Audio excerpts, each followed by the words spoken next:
Today's coffee break, the most rewarding card for groceries and dining. Nearly everybody I know eats at some point in their lives. And in this, Everybody eats. everybody eats.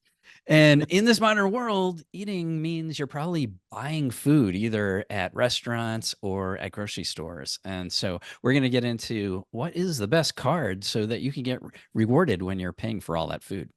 Right, right. That everybody eats was a reference to like an old meme sort of a video. That's so I didn't expect Greg would get it, but maybe somebody out there got the eat your grapes, Rebecca. It's the guy that was feeding the animals. Everybody eats. Anyway, so we all got to spend money on it. And so we'll talk today about your best options because there's a bunch of different cards that bonus this type of activity. So don't forget, wherever you're watching or listening, please give us a thumbs up, leave us a good review, leave a comment. We appreciate all those things, and go to frequentmiler.com/subscribe to join our email list and all of that fun stuff. All right, let's hop into it. So what's the first card up that we have to talk about? All right. Altogether, we're going to talk about four cards that we picked out. So there are others that are rewarding, but we picked out our four favorites for nailing these two categories of spend. And number one on the list, that doesn't necessarily mean it's number one overall, is the Amex Gold Card, which earns 4 points per dollar in both grocery stores and for restaurants. Now, grocery stores limited to $25,000 spend per year, and it's only for U.S. grocery stores, whereas dining is worldwide. And so, it has some pros and cons. So some pros are, first of all, 4 points per dollar is a great return. I mean, that's a great category bonus. And we love that it earns transferable points. Membership rewards can be very valuable if you use them the right way, transfer to great partners, and book great awards. So those are good, and you don't need another card to do it. Some cards, in order to make your points transferable, you need another card, but this one, it's all in one. Um, some cons. Amex. That's a con right there. It's just not accepted everywhere in the world. So that can And be a not only problem. that, the bonus category on grocery is on U.S. supermarkets. So not only is There it you not go. accepted, you're not going to earn a bonus category if you're shopping in a supermarket abroad. True. And it has a relatively high annual fee. Now, granted, it has a bunch of rebates that can mostly make up for that, but that's a pain in the butt. It in itself is making sure to use those rebates, which dribble out over the course of the year rather than all at once. So yeah, so that's the first one, the Amex Gold Card. Why don't you go through the next one in our list, Nick? All right, next up, the Citi Strata Premier. This is an interesting one for folks because this earns 3x grocery and 3x dining, and it has some other useful 3x categories too that might be of interest for you. So, pros, of course, it earns transferable points, Citi thank you points. And like I said, it has some other 3x categories. There's 3x gas and EV charging, 3x flights, hotels, and travel agencies. So, if you're booking even through an online travel agency, you should get 3x and 10x hotels, car rentals, and attractions that you book through Citi Travel. And so that's all pretty good. And you can, of course, add a bunch of fee-free cards through Citi in order to boost your earnings, kind of, fill out your wallet with a 2x everywhere card and a card that can earn 5 points per dollar here or there or what have you. So you get some other options to build together with it. So that's kind of nice. And Citi's got a decent slate of transfer partners, but the cons, of course, this has a $95 annual fee, so it's not free. That's a potential con anyway. And while Citi's transfer partners are pretty good, they're not the best on the market necessarily. They aren't my favorite of the transferable currency kind of realms. Although that said, they certainly aren't bad. Citi's not way behind everybody else. Just they're missing a few that some others have. So that's a potential downside. But overall, this is a pretty interesting card that I think a lot of people find use for. I should mention to it, it does also come with an annual travel credit. I think it's a $50 hotel credit or something like that. I think, or something like Yeah, $100 when you back spend when you five spend hundred 500 dollars is what it is. So there Yeah. is a little something there potentially. It could be useful, although truthfully, Citi's travel portal is usually a little bit overpriced. So, but from a grocery and dining perspective, this could be a decent option. Yeah. Yeah. Next up, we've got the Capital One SavorOne card, which gives you 3% cash back for dining and grocery stores. Now, it has a bunch of pros, no annual fee. And also, like the Strata Premier, it's dining and grocery is not the only categories where you can earn 3x, but you also get it for entertainment and select streaming services. Now, even though this is a cashback card, a cool thing is that your rewards can be moved to a card that earns miles, Capital One miles, which then would make the points transferable to partners. So, for example, if you had a Venture or a Venture X card, you can move your cash back to that card and then transfer to the transfer partners. Cons, they this is sort of similar to Citi in a way. The transfer partner list is good, but it doesn't have everything you might want necessarily. And the other thing is, if you are into transferable points, you do need a second card to make the points transferable. So that's a minor con, but yeah, but overall, solid choice. Yeah, I think Capital One has most, if not all, of Citi's partners and adds one or two. So might be a step up from there and in between one of the others, depending on how you value different partners. Of course, it doesn't have Citi's choice, hot choice transfer Well, bonus or it not right. bonus ratio. It doesn't have choice 1 to 2 transfer. It doesn't have leading hotels of the world, which Oh, Citi true, has. true. It does have EVA, but it doesn't have 1 to 1 to EVA the way Citi does. So yeah, depending on what you want to do, And on the it's other hand, it has Aeroplan and it has right. Wyndham, which may or may not be useful to you depending on situation and your ability to buy points and all the rest of that. So yeah, all right, good points there. So we got the three we've talked about so far: Amex Gold Card again, Citi Strata Premier, and the Capital One SavorOne. But that's not all. Another option for your grocery spend could be the Altitude Reserve Card. The US Bank Altitude Reserve Card earns 3x travel and mobile wallet payments. So, mobile wallet payments is a pretty broad category because it means if you're using Apple Pay or Google Pay on your phone or your smartwatch or whatever, then you're earning 3 points per dollar on all of the purchases that you pay for in that way, which basically I think any grocery store these days takes mobile payment of some sort, as well as some other stores you may not have thought of. So you got to know that this card has a $400 annual fee, which sounds like a whopping annual fee on the surface, but maybe isn't as bad as it sounds because it comes with an annual $325 travel and dining credit. That's every membership year. You get $325 back on up to $325 back on travel and dining. And that's automatic. You don't need to call or work to apply that. You just use the card for travel or dining purchases and you get 325 back a year. So kind of feels sort of like a net 75. So not as expensive as it sounds on the surface if you regularly spend money on travel and dining anyway. Pros, of course, you can use mobile wallet almost everywhere these days that you're paying for something in person, not only on grocery purchases at a grocery store, but also at warehouse clubs like Costco or Sam's Club or any of those different warehouse clubs that you may have thought you couldn't get a bonus category on. You can, as long as you use your phone or smartwatch to pay. You could be paying with your Altitude Reserve and earning 3 points per dollar. And the other big pro is real-time mobile rewards. So real-time mobile rewards is an interesting US bank feature where with certain types of purchases, you can pay for the purchase with your card, your Altitude Reserve card, and then receive a text message that offers you the chance to redeem points against that charge. And the nice thing is that travel purchases can be done in this way to use the points at a value of 1.5 cents per point towards travel purchases. Now, there's some ins and outs and what have you, as we have a guide as to what works and what doesn't work. But essentially, at a surface level, you could buy a flight that, say, costs $450, and you'll get a text message that says, hey, you just bought this $450 flight. Would you like to redeem 30,000 points to cover the cost of that flight at a base level? Now, again, there are some ins and outs that have to be US merchants, although there are some foreign ones that work, blah, blah, blah.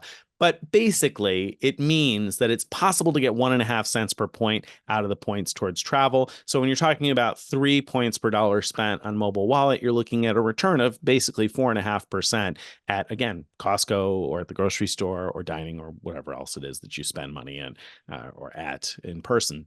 Cons, of course, is that the points are not transferable. So if you like transferable currencies, you want airline miles, this might not be the ideal card for you. Of course, you could use this cash back to buy airline miles, I guess, but you wouldn't be able to redeem points at 1.5 cents per point that way, at least in most cases. And many restaurants, of course, just might not take mobile wallet payment if you go to a nice sit down restaurant. probably they aren't going to bring over a card reader in the United States anyway to pay for your meal. And it might be a little awkward to be like, hey, can you go tap my phone on the Right. payment terminal? It might be a little weird. So you're not going to be able to necessarily get that quote unquote 4.5% back at all restaurants. Right, right. Yeah, and it's kind of such a bummer because I'm so used to when I go to Europe, like most places just Yeah. bring the little terminal to the table and you tap to pay and you can get your 3x that way.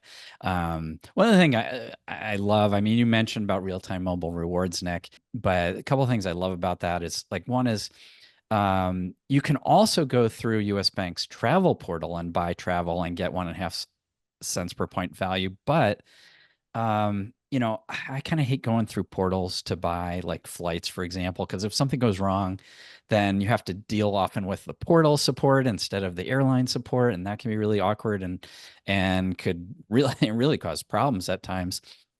This you can go directly to at least a US airline where it works and buy your tickets. I really like that. And it also includes things that aren't normally on portals at all, like paying for an Uber or Lyft ride, and you could get your 1.5 cents per point value by paying with points for that ride. So Yeah. I really like That's those nice. things. Yeah. Yeah, and while it's supposed to be U.S. merchants, we do have some data points on our page about what works of different foreign carriers or entities sometimes working, and there are some minimums in different categories and things. But like I just used this recently to rent a car abroad from a rental company that I don't think exists in the United States. I'd never heard of it before anyway. But I was booking through AutoSlash and I was paying through AutoSlash, which I assume that's why it triggered real-time mobile rewards because that is a US company. So even though the rental wasn't a US rental, I was still able to use my points at 1.5 cents per point. So that was pretty nice. Yeah, it is. All right. So Nick, what's your pick? If you had to pick just one of these for your grocery and dining spend, what do you think is best? Boy, this is tough. I think the couponification of the gold card has made it kind of tough for a lot of people. It's awfully expensive and having to work to get credits is not fun. So I think I eliminate that one pretty quickly. And then it becomes kind of tough between the other three. I think if you're looking for the easiest solution, I think the altitude reserve is awfully easy. I'm going to be taking a trip to Europe and a couple of other places soon. And that's going to be my workhorse. I'm going to use that everywhere because I don't have to worry about is this going to trigger a bonus category or not? I know it's going to work everywhere and they're going to take it everywhere. So that's to me, I think a really good option. And I say that as somebody who likes miles. So that's I think significant. I think if it weren't for that though, I would be more into the Capital One SavorOne than the Citi Strata Premier. And I know that there are people that will disagree with me on that. I like having the option of Aeroplan. I like that Capital One still has Turkish and they have Avianca Life Miles, all programs that I use frequently. And Citi, of course, also has Turkish and Avianca Life Miles. But I like that Capital One adds Aeroplan because that's another program I use quite frequently. And I like my Capital One miles. So I would lean towards the Capital One SavorOne for no annual fee if I really wanted to earn something that earned transferable points. And you got to caveat that because it doesn't really earn transferable points. You do need another Capital One card, although you could do it with no annual fee at all. Have a Venture One card and use that to transfer so you can move your cash back to miles at 1 cent per mile and then transfer your miles onto partners with the Venture One. And I think that's pretty unique and special in terms of Capital One's capabilities. So I think my pick for most people is probably the SavorOne.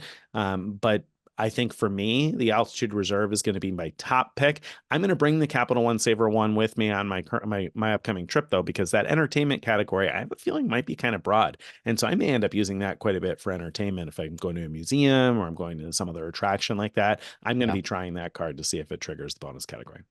Yeah, interesting. Of course, you could just tap your altitude reserve and know you're getting 3x for those. That's So true. That's true. That's the you've got gamble. that Yeah, advantage. that is the advantage of the altitude reserve, not having to worry. Yeah, yeah. Um, Yeah, it's really tough to pick a winner here. I agree with everything Nick said about the Amex Gold Card, so I'm not picking that one. Plus the fact that a lot of places, well, that it doesn't work at grocery stores outside the U.S. and that a lot of places don't necessarily accept it at smaller restaurants internationally. Um, the wow, so I think that the decision between the Strata Premier and the SavorOne almost depends on what direction are you likely to go with other cards. Yeah, So, that's a so good for point. example, if you, because they're both earning 3x for these two categories, both of them, if you prefer cash back, you could just take that 3x as cash back and you're done. Um, if you like the ability, if you like wanting to transfer points and don't want another card, then the Strata Premier is your obvious pick. But if you don't mind having another card, I mean, a lot of people, if you're just gonna be looking for one more card, I think that either the Venture or more likely even the Venture X is going to be really good choice for you. And then suddenly the SavorOne becomes a great combination with the Venture X because you can move your cash back to the Venture X and make the points transferable. Um, so I'm gonna answer it that way and say if you're just gonna pick one and you like the idea of transferable points, even if you're not sure you're gonna use them, let's go with the Strata Premier. Um, if you have sort of a longer vision of like wanting a great travel card in the Venture X, then go with the SavorOne because then you can expand your portfolio to those two cards to make a really great combo. If you're sure you're happy with cash back, and you want a good travel card as well, the Altitude Reserve is a great choice, especially because that 3x is so much broader than dining and grocery. As long as you carry around your phone and you can tap to pay most places, more and more places, accept that, then you can do really well with that. So It's funny there you how go. even to pick like the best dining and grocery card, it's hard for us to separate that from an overall strategy, right? Like thinking about what Yeah, other cards you might want to have, because I think that, that just goes to the point that we would always make that there's not one single card that's the best card in general. Usually your best option is to have at least two cards. And so, then things change a little bit, right? Because then you say, yeah, the Venture X would give you a bunch of different travel related benefits that might be of interest to you, and so if you want those things at a pretty good cost when you consider the rebates on the card, then that obviously does seem like a good potential combination. Altitude Reserve is perhaps a one card solution for people because it does still come with priority pass, although only 8 visits a year, but it can be used at restaurants. So there's a bunch of different considerations here. So it's hard to still pick one it winner, really is. but there we have it. At least you have our thoughts as to which one might be the winner for you, and you can kind of tweak that from there, I think, right? Yes, definitely. And I'm gonna add one more thing to Nick's last explanation is that the nice thing that the Capital One portfolio has no foreign transaction fees, Mm, yeah. and the Citi Strata Premier doesn't either. But if you're going to expand that into things like the double cash, so you could get 2x everywhere else, that does have a foreign transaction fee. So if you spend a lot of time overseas, I think now your choices are between the Capital One collection of cards and the Altitude Reserve as your two good options there. Yeah, great point. Great point. Well, that I think ties us up for coffee break this week. If you would like to get more of this stuff in your inbox each day or each week, again, go to frequentmiler.com/subscribe to join our email list wherever you're watching or listening. Give us a thumbs up. And don't forget to check out our full length Frequent Miler on the Air episodes dropping every Friday. Bye, everybody.